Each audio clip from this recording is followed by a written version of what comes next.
Hello, friends. This is Dave Hurwitz, executive editor at ClassicsToday.com, with Finster in the back there by the window, hanging out and watching the proceedings. We're on Rachmaninoff, random reviews from the Overflow room. Yeah, lots of random reviews because we've got lots of Overflow and lots of Rachmaninoff, and this is number 2. And we have this lovely clump of goodies to get through, so let's just get through them, shall we? We begin with The Bells. I love The Bells. Many regard it as Rachmaninoff's masterpiece, based on a poem by Edgar Allan Poe. Translated into Russian. It's just fabulous. And this is Nimi Yarvi. It's a really good one with the Scottish National Orchestra. For a while, it was really hard to get good recordings of The Bells, but then a whole batch of them came out, and this was one of them. So it's Scottish National Orchestra and Chorus, as I said, Nimi Yarvi, and you also get the vocalese and some Tchaikovsky Romeo and Juliet duo completed by Taneyev. It was incidental music that he never completed. And the Festival Coronation March in D major.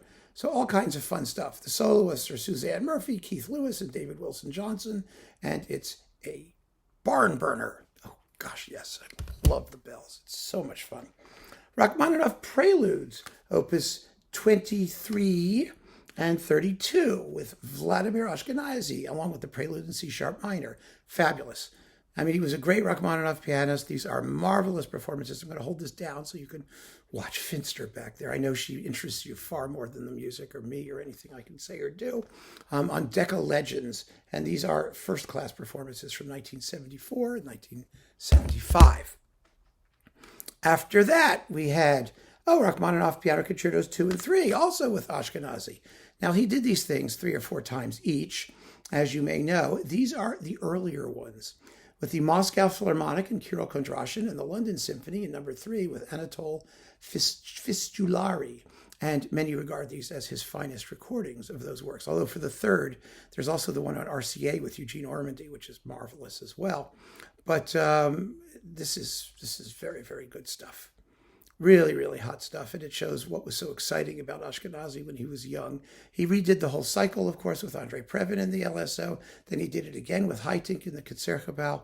And I think the performances are of steadily decreasing interest. So these first ones are where he is most fresh, and I definitely recommend them accordingly. Although the Previn cycle is very, very good. I mean, it really is. Then we've got Martha Argerich. Oh, yes, doing number 3, her insane number 3. With Ricardo Chailly and the Berlin Radio Symphony. This is live, and the sound is a little off in balance terms, but oh, does she play? Oh my goodness, is this an exciting performance? Just it's indescribable. And you get the suite for 2 pianos, which was issued separately, with Nelson Freire, also first-rate suite for 2 pianos. I think it's which one is it? Number 2, excuse me. Yes, number 2. Those are wonderful pieces, by the way, that no one ever does. Oh, yeah. And this is the Howard Shelley Rachmaninoff cycle on Chandos, which nobody pays any attention to, but which is really very good. It really is. I mean, Shelley is a wonderful pianist, and he plays these pieces beautifully. They're sensitive, and they're lyrical, and, they aren't the last word, perhaps, in, impulsiveness or virtuoso fireworks, but there's no dawdling or anything like that. I mean, they're just well recorded with the Royal Scottish National Orchestra under Bryden Thompson. And you get the Paganini Rhapsody, too. I mean, I remember when they came out, and everyone was just like, oh, God, more Rachmaninoff, which is the way most people feel these days, given how frequently it's recorded. But this is distinguished. It really is. It's extremely musical, and if you are into musicality, you're going to enjoy those. I guarantee it. This one. Okay, Rachmaninoff Piano Concertos 1 through 4 with the Paganini Rhapsody, with oh my word, yes, Augustin Anievas is the pianist, and the New Philharmonia conducted by Moshe Atzman and Aldo Ciccato and Rafael Frubeck de Burgos. This is, what can I say? A very underrated series, I think. I mean, they're played excitingly. They really are. And no one paid any attention to it then, and no one's paid much attention to it since. I think to their discredit. It deserves to be heard. I mean, the conducting is good. The playing is... There's so much good Rachmaninoff out there. That's the problem, isn't it? I mean, what are we going to do with all these marvelous performances? It's impossible. The two piano sonatas. Yes, with Yakov Kosman, who won the silver medal in the Van Cliburn competition in 1997. This is on Kalliope. And I got these, well, on recommendation of a piano maven friend of mine. And they're really, really good. I mean, the first sonata is 40 minutes long. Oh my God, yes. You know, it's a major sucker full of thick notes and thickets of notes and thicker thickets of thick notes. It's hard for me to listen to, frankly. The second I can tolerate a lot better.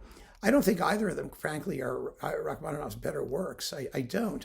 But it's funny, too, because he was a piano guy. But I think this is a wonderful task. I think the performances are terrific. So we'll leave it at that and move on, okay? Rachmaninoff Preludes, yes, complete with Alexis Weissenberg. Oh, yeah. I'm including the Prelude in C-sharp minor. This is exciting. This is from 1968-69. Weissenberg is one of those pianists who you either love or hate.